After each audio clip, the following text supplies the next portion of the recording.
7 को, एक ही बच्चा है और एक कन्हैया, 2 बच्चे हैं बस। अब उस 8वें के पास ना पहुंच पाई, तब तक लाला कन्हैया के द्वार पे पहुंच गई। यशोदा मैया की जय हो, जय हो। यशोदा बोली, बधाई हो सखी, आओ लाला की खुशी में तुम्हारा स्वागत है।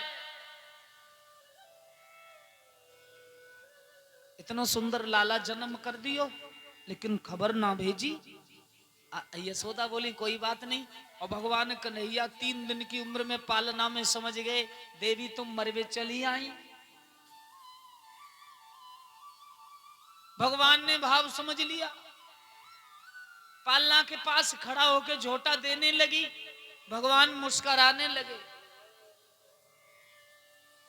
अब कन्हैया सोचने लगे, ये मैया मेरे पास से कैसे जाए, अगर मेरे पास से ये माँ यहां से कैसे जाए, अगर माँ नहीं जाएगी तो मेरा काम सिद्ध नहीं होगा।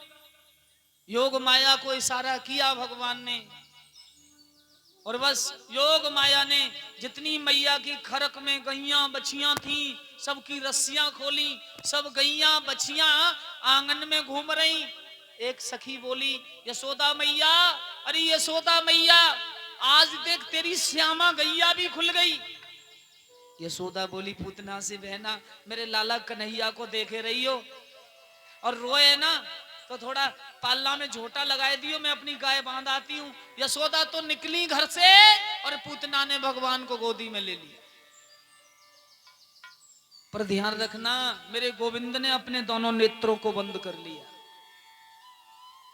अभी यहां पर एक विद्वान तो ये कह रहा है कि भगवान ने नेत्र बंद इसलिए किया कि भगवान शिव का ध्यान किया कि बाबा अब मैं जहर पीनो जा रहा हूं, और जहर पीनो तो तुम ही जानो संसार में, और जहर पीवो कोई जावे ही ना। विष के मालिक तो आप ही हो, और आप ही विष पी सकते हो, और किसी के बस की बात नहीं। बाबा कैलाश से आके मेरे हृदय में बैठ जाओ, दूध दूध मैं पी लूंगा और जहर जहर तुम पी लियो। क्यों? जिस समय समुद्र मंथन हुआ था तो भगवान को जहर भिजवाया विष्णु जी ने, कह देना भगवान के चरणों का प्रसाद है। अरे अगर प्रसाद देखे तो तुम किसी को जहर दे सकते हो? प्रसाद कह के अगर स्वामी जी डायरेक्ट कहा जाए कि ये लो विष है, इसे तुम पी लो, तो कोई पी लेगा? कोई नहीं पिएगा। मेरे गोविंद के सीना में आके भगवान शिव विराजमान हो गए। बोलिए शंकर भगवान की।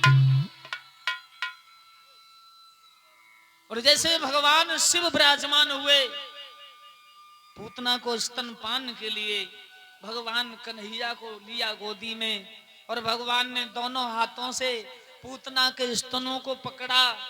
अरे विष तो पिया नहीं, पूतना के दूध के साथ ही साथ वो प्राणों को खींचने लगे।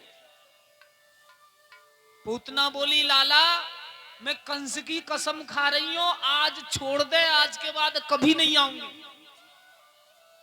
भगवान बोले, जाकू पकड़ लेता हूं, उसका बिना उद्धार करे मैं छोड़ता नहीं। या तो मैं भक्त की शरण, अपनी शरण में भक्त को लेता नहीं, और अगर मैं भक्त को अपनी शरण में ले लूं फिर मैं उसे सहज छोड़ता नहीं। भगवान ने कहा, आज मैं तो को छोड़ने वालों नहीं। अब पूतना भगवान को लेके आसमान में उड़ गई। भगवान बोले, जा कहां रही है? कर्म भगवान उस तरह से बना देता है कि भक्तों को कष्ट ना हो। कोई दुराचारी है ना, उस दुराचारी पे ऐसा काम करवाएगा कि कष्ट ना हो। पूतना के प्राण खींचे स्वर्ग में। भगवान ने कहा, अगर 6 योजन में उसका शरीर आया। भगवान ने सोचा, अगर पूतना को ब्रज में गिर गई तो 10-20 ग्वाला, 10-20 गोपिका तो आगे शरीर के नीचे दबके ही मर लेंगे। पूतना कहां गिरी? जाके एक सूखे हुए बाग में। इतनी लकड़ी पूतना के शरीर से टूट गई कि आराम से पूतना की चिता बन जाए। भगवान बोले, ब्रजवासी कहां से लकड़ी इकट्ठी करें इतनी? सूखो भयो भाग है, हवा में जाके पूतना डाली। यशोदा आई पालना में, भगवान को नहीं देखो, लाला कन्हैया, लाला कनुआ, लाला लाला, सब ब्रजवासी रोवे। एक ब्रजवासी बोलो, मैया तेरो लाला तो कंस की बहन पूतना के सीना पर खेल रहे हुए। भागे महाराज, दौड़ के यशोदा ने अपने लल्ला को गोदी में लियो। नंद बाबा बोले, ये तो कंस की बहन है पूतना, वो हमारे लाला को मारवे को भेजो है। अब डर हो गया नंद बाबा और यशोदा के लिए कि 7 पुत्र हमारे लाला के 7 के मारे गए हैं। छठे दिन भगवान की छठी हुई, 3 दिन की उम्र में पूतना को मारा, और छठे दिन भगवान की छठी हुई। यशोदा मैया बोली, मेरे लाला को नामकरण ना होएगो का? और वसुदेव जी ने गर्गाचार्य मुनि महाराज को भेज दियो नामकरण संस्कार को। एकदम नंद बाबा ने को, देवी लाला को ले और खरक में चलो। क्यों? अरे नामकरण छुप के कर लेंगे जहां गैया रहती हैं, अगर यहां नामकरण कराए और ढोल तमाशे। यशोदा बोली, पागल मत बनाओ, मैं तो अपने लाला के नामकरण में ढोल तमाशे मजीरा खूब बजेंगे। मतलब यशोदा बोली, खूब लड़ुआ बटेंगे, खीर पूड़ी बनेगी, और काऊ अच्छे से ब्राह्मण से नामकरण संस्कार कराऊंगी।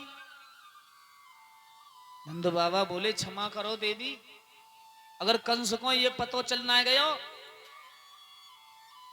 कि नंद बाबा यशोदा के यहां भी एक पुत्र हुआ है, तो समझ लो देवी मामला खराब है। यशोदा नाराज है कि तुमने देखा होगा कि कभी कभी अगर किसी के संतान पैदा हो और बाको डस्टोन ना करो जाए और धूमधाम ना मनाई जाए, तो पंडा जी बहू भी रूठ जावे और सासू रूठ जावे। सीधी कहे, जैसे तैसे तो लल्ला भयो, अब तो पे 1 क्विंटल गेहूं को आटो ना पिसवाओ जाए रो।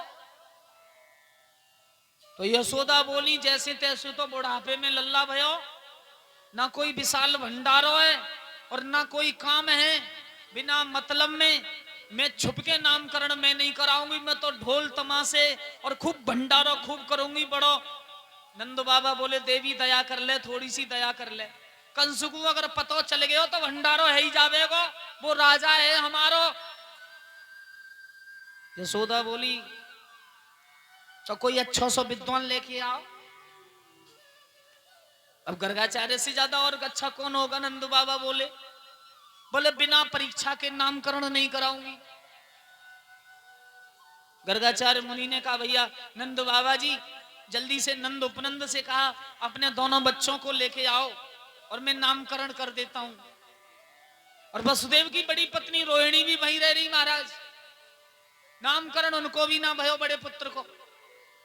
यशोदा बड़ी चालाक, यशोदा बोली, ऐसो करो देवी, तुम गोरी, मैं गोरी, मेरो लाला कारो,